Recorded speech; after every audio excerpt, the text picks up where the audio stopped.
Hola. Hola. I hope you can hear me okay. I know it's early. Today it's noon here in Querétaro in Mexico, so it's probably around noon where you live. If you live in this continent, if not, it's probably midnight or something. So I know that probably many of you won't be able to join, but that's okay. I wanted to do this right now because I have time right now to teach you this.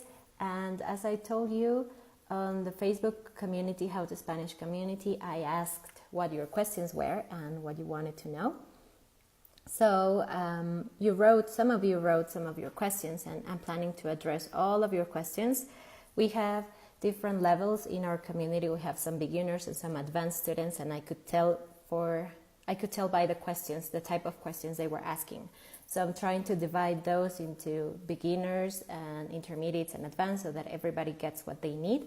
And this particular one is about filler words, or in Spanish it's called muletillas.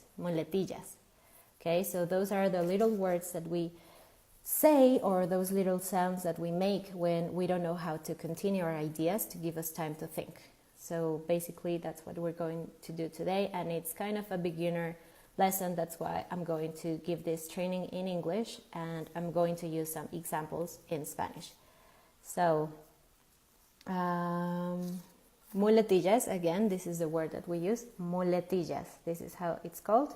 And we will start with some muletillas that we use basically when we don't know what else to say. So they don't really mean anything, just like, okay, give me some time, I need to think about it.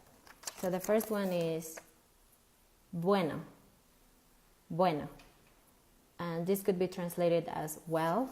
So you use this when you want to start your phrase and you need time to think, or when you want to link one idea and then the next one and you don't know what to say, you use bueno. So I'll give you an example. I'm going to tell you my views on how expensive it is to eat healthily, okay, in Spanish. So, bueno, comer saludable es importante, pero bueno, es un poco caro.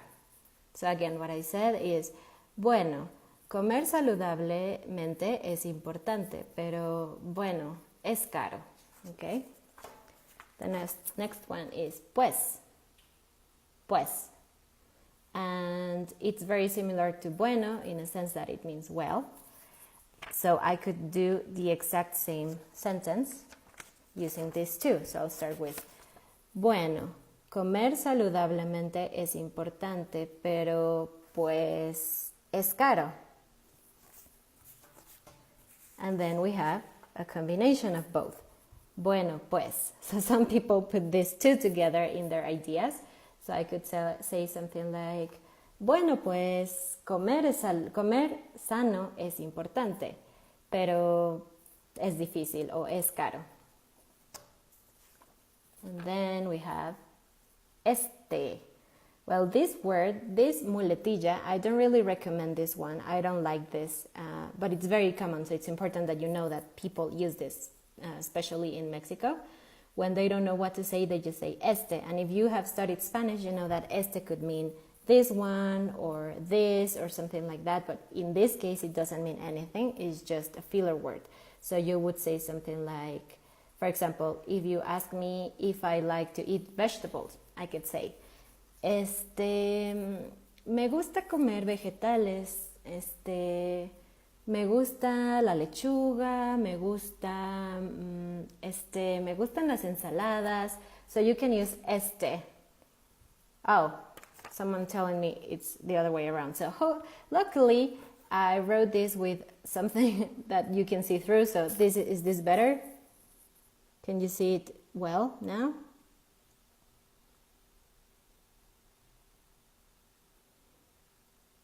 Maybe because I'm using my phone, so this should be right now. I know we have a delay, so I'm going to wait for you to tell me if this is better.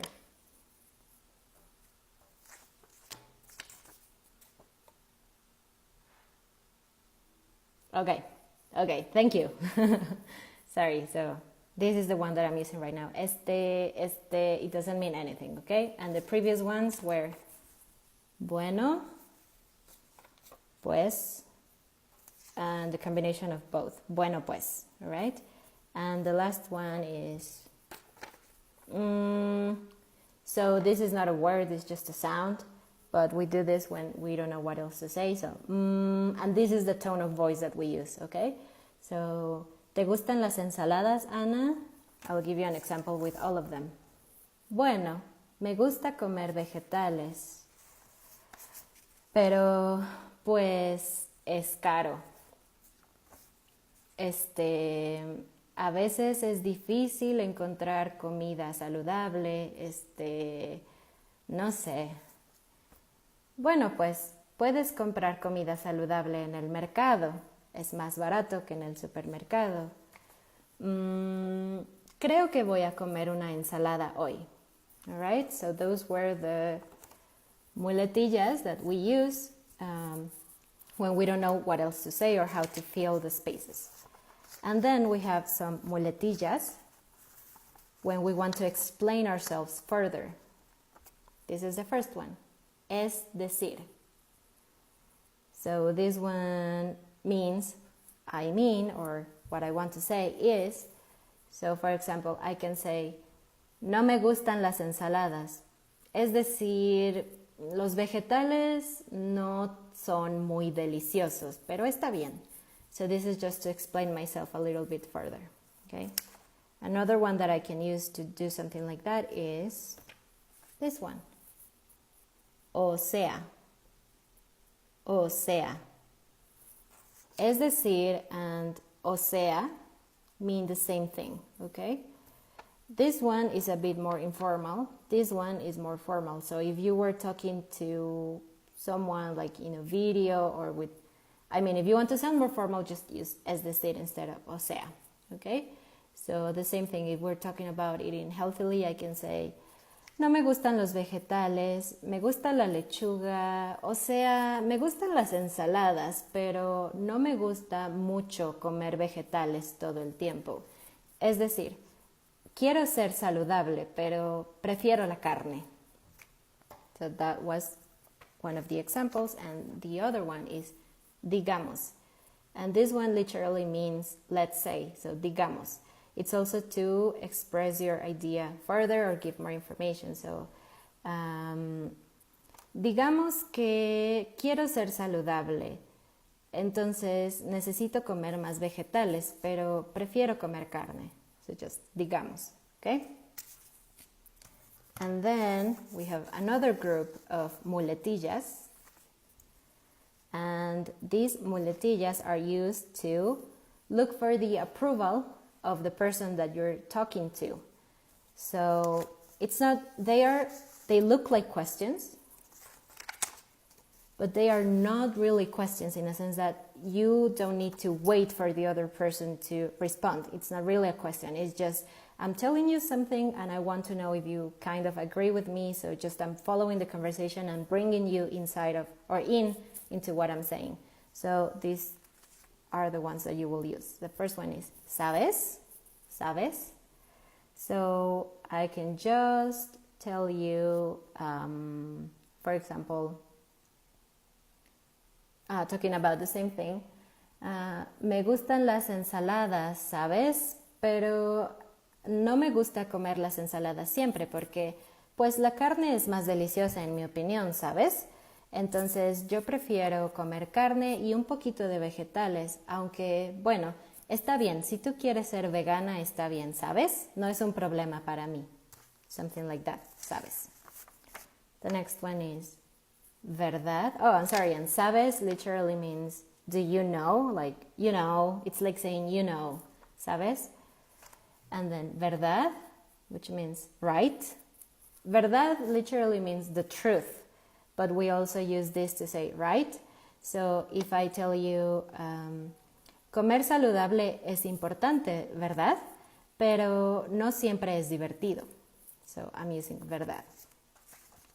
Finally, we have ajá, ajá.